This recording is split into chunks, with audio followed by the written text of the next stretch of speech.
नमस्ते अनि स्वागत छ तपाईहरुलाई भान्साघरमा। आज चाहिँ म तपाईहरुको लागि एकदमै हेल्दी होल व्हीटको ब्रेडको रेसिपी लिएर आएकी छु। यो ब्रेड बनाउनको लागि चाहिँ मैले एउटा मिक्सिङ बाउलमा 1 कप चाहिँ तातो पानी लिएकी छु। यो मनतातो पानी हो। यसमा म हाल्दै छु 1.5 टीस्पुन यीस्ट हालेर म यसलाई हल्का मिक्स गर्दै छु। त्यसपछि मैले यसमा राख्दै छु 2 टेबलस्पुन जगेरी, 1 टेबलस्पुन सल्ट,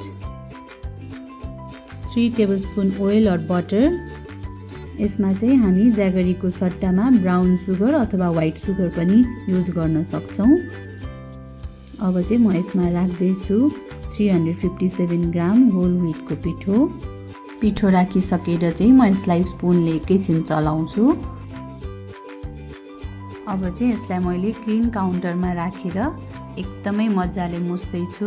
यो पिठोलाई चाहिँ जति मुस्यो त्यति नै हाम्रो ब्रेड राम्रो बन्छ। जति हामीले यसलाई मुस्न सक्यो त्यति यसमा ग्लुटेन डेभलप हुन्छ र ब्रेड राम्रोसँग फुल्छ। यसलाई हत्केलाको सहायताले यसरी मुस्दै जाने।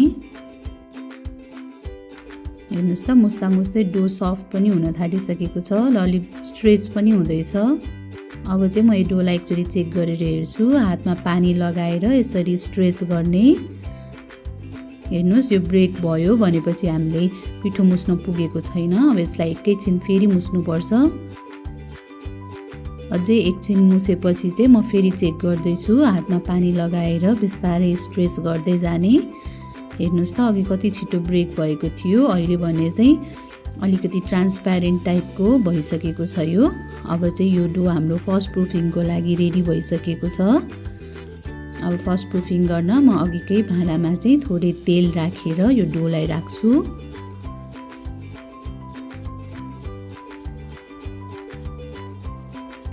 डोलाई चाहिँ यसरी तेलमा रोल गरेर राख्यो भने चाहिँ पछि फुलिसकेपछि चाहिँ यो स्टिकी हुँदैन।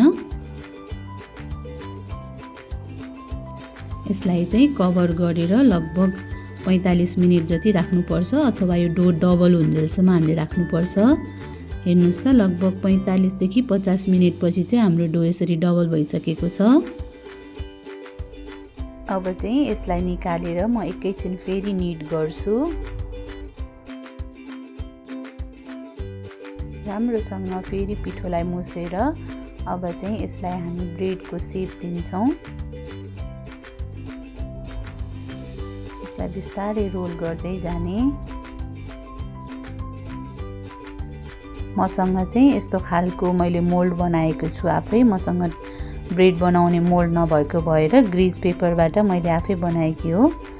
यही आफ्नोसँग जुन मोल्ड छ त्यसको अनुसार चाहिँ हामीले ब्रेडलाई रोल गरेर साइज त्यो अनुसार डिटरमाइन गर्ने। यसरी साइडमा टकिङ गर्दै रोल गर्दै यसरी ब्रेडलाई फोल्ड गर्दै जाने। साइडमा नमिलेको डोलाई चाहिँ यसरी टकिङ गर्दै मिलाउने।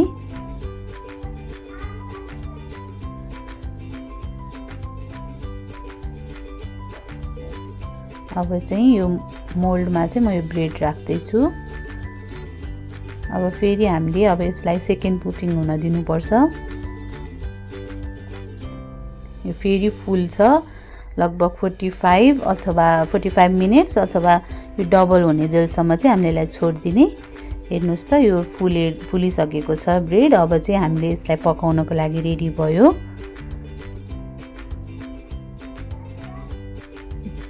मैले चाहिँ यस्तो भाँडामा ब्रेड बनाउने गरेको छ।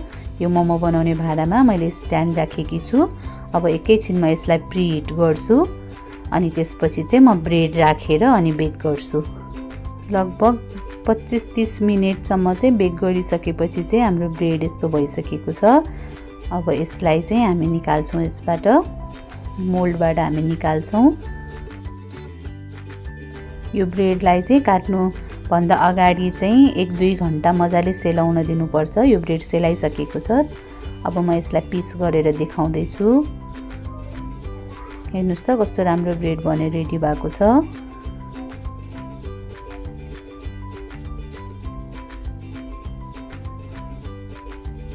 टिनको मोल्डमा बनायो भने चाहिँ ब्रेडको जस्तै नै सेप हुन्छ। यो चाहिँ ग्रिज पेपरमा बनाएको भएर चाहिँ यसले अलिकति सेप लिएको छैन, तर खाँदा भने उति नै बढी टेस्टी हुन्छ।